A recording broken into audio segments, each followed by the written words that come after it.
यह आदमी जब लाल फोन बूथ में गया तो उसने ये नोटिस नहीं किया कि उसके पीछे लोहे का दरवाजा धीरे धीरे बंद हो रहा था। उसने कॉल करने के लिए सिक्का डाला, लेकिन फोन खराब था और बिल्कुल भी कनेक्ट नहीं हुआ। $1 यूं ही चले जाने पर उसे गुस्सा आ गया। जब वह बाहर निकलने लगा तो उसे पता चला कि लोहे का दरवाजा खुल ही नहीं रहा। उसे हैरानी हुई और लगा कि शायद कोई बेकार सा प्रैंक है जिसमें उसे थोड़ी देर के लिए अंदर फंसा दिया गया है।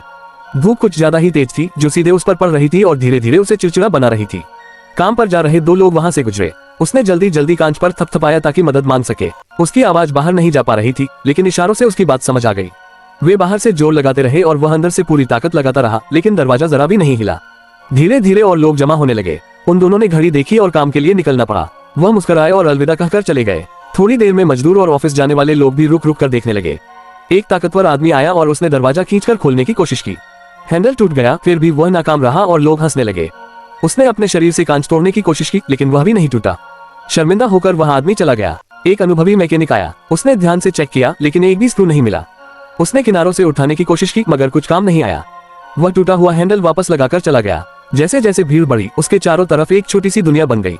जूते पॉलिश करने वाले, गुब्बारे बेचने वाले और चोरी छुपे खाना उठाने वाले लोग भी आ गए। फिर भी कोई उसे बाहर नहीं निकाल पाया। थककर वह नीचे बैठ गया। एक फायर ब्रिगेड की गाड़ी आई। फायर फाइटर्स ऊपर से कांच तोड़ने वाले थे, तभी किसी ने उन्हें रोक दिया। कुछ लोग अच्छे कपड़ों में आए और बोले कि वे फोन बूथ कंपनी के कर्मचारी हैं। उन्होंने कहा कि यह खराब बूथ रिपेयर के लिए ले जाया जाएगा। वह कुछ समझ नहीं पाया। वह उन्हें रोकना चाहता था, लेकिन उसकी आवाज बाहर नहीं जा रही थी। भीड़ उसे दिलासा देती रही, चिंता मत करो। गाड़ी चल पड़ी। जैसे जैसे वह शहर से दूर जाती गई, उसे सड़क पर लोगों का यूं देखना अजीब लगने लगा। एक ट्रैफिक सिग्नल पर उसने पारदर्शी ताबूत वाला जनाजा देखा जो बिल्कुल उसकी हालत जैसा था। अगले सिग्नल पर उसने एक और इंसान को उसी लाल फोन बूथ में बंद देखा। तभी उसे समझ आया कि यह सब एक साजिश है। उसने कांच पीटा और मदद की भीख मांगी, लेकिन लोगों को लगा वह हाथ हिला रहा है। वे मुस्कुराकर जवाब देने लगे। प्यासा, भूखा और पूरी तरह थका हुआ वह मायूसी में लेट गया। गाड़ी एक सुनसान जगह पर पहुंची। उसे अपने परिवार की याद आई। उसने पत्नी और बेटे की तस्वीरें देखी, ये समझे बिना कि उसने ऐसी क्या गलती कर दी। एक मिलिट्री हेलीकॉप्टर दिखाई दिया। उसने आखिरी ताकत लगाकर मदद मांगी, लेकिन वह आगे निकल गया। वही हेलीकॉप्टर उस गाड़ी को रास्ता दिखा रहा था। पहाड़ों के बीच एक जगह पर उसे लाया गया। वहाँ ऐसे फोन बूथ बनाए जा रहे थे जिनके दरवाजे कभी नहीं खुलते थे। हर बूथ एक इंसान की कब्र था। एक ट्रेन ने उसे पूरे बोर्ड समेत उठाकर कन्वेयर बेल्ट पर रख दिया।